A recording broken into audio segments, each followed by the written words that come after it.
அனைவருக்கும் வணக்கம்.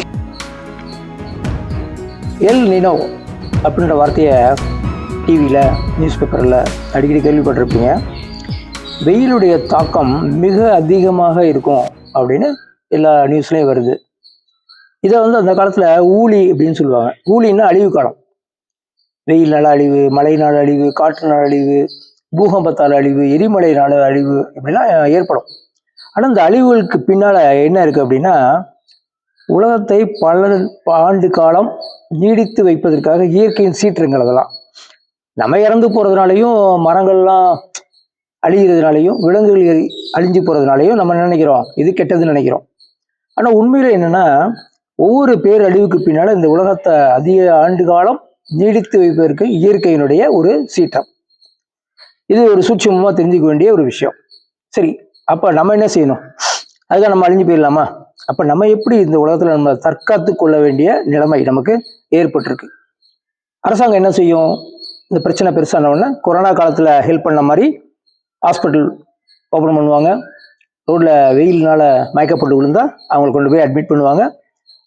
சாலை ஓரங்கள் நீர் பந்தல், மோர் அதெல்லாம் கொடுப்பாங்க. அதான் செய்ய முடியும். மயக்கப்பட்டு விழுந்தால் ஹாஸ்பிட்டல் அட்மிட் பண்ணி உடனே சிகிச்சை கொடுப்பாங்க. ஆம்புலன்ஸ் உடனே தூக்கிட்டு போயிடும். இதெல்லாம் அரசாங்கம் செய்யக்கூடிய உதவிகள். ஆனால் நம்ம என்ன செய்யணும்? அதுதான் இப்போ முக்கியம். இந்த பகிர்வுகள் நம்ம என்ன பேசுகிறோம்னா, நாங்கள் எப்படி இந்த விளைவுகளை எதிர்கொள்வது அப்படின்னு பார்க்குறோம். இதுக்கு நிறைய வீடியோ பேசணும். ஆரம்பமாக முதல்ல ஒரு பகுதி பேசுவோம். நம்ம என்ன செய்ய வேண்டியது என்ன அப்படின்னா, இன்னைக்கு உலகத்தில் எல்லாருமே நோயாளிகள், ஓகேங்களா? குறைந்த நோய் உள்ளவர்கள், அதிக நோய் உள்ளவர்கள். அப்போ குறைந்த நோய் உள்ளவர்கள் தன்னை பாதுகாத்துக் கொள்வாங்க.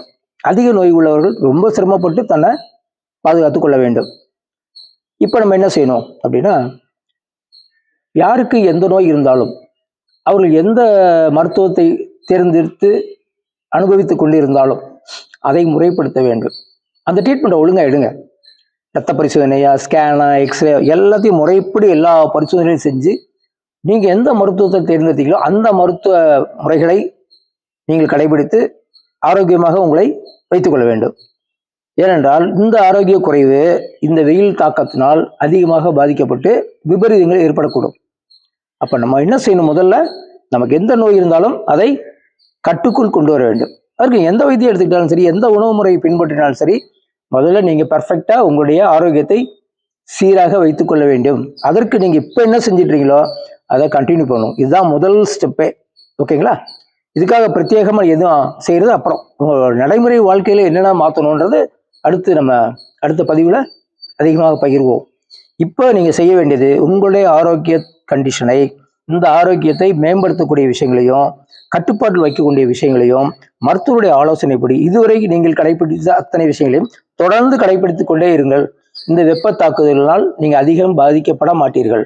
ஆகவே மிகுந்த கவனத்துடன் இதை பற்றிய அறிவை சேகரித்து உங்கள் வாழ்க்கையில் என்னென்ன மாற்றங்களை செய்ய வேண்டும், உடல் நலன் குறித்து என்ன மாற்றங்களை செய்ய வேண்டும், எதை தவிர்க்க வேண்டும், எதை சேர்க்க வேண்டும், இதெல்லாம் கொஞ்சம் இம்பார்ட்டன்ஸ் கொடுத்து, ரொம்ப முக்கியத்துவம் கொடுத்து இந்த வெயிலின் தாக்கத்திலிருந்து நம்ம தப்பிக்கிறதுக்கு நல்ல ஒரு ஆலோசனைகளை நீங்களே தேர்வு செய்து நடைமுறைப்படுத்திக்கிட்டே வாங்க.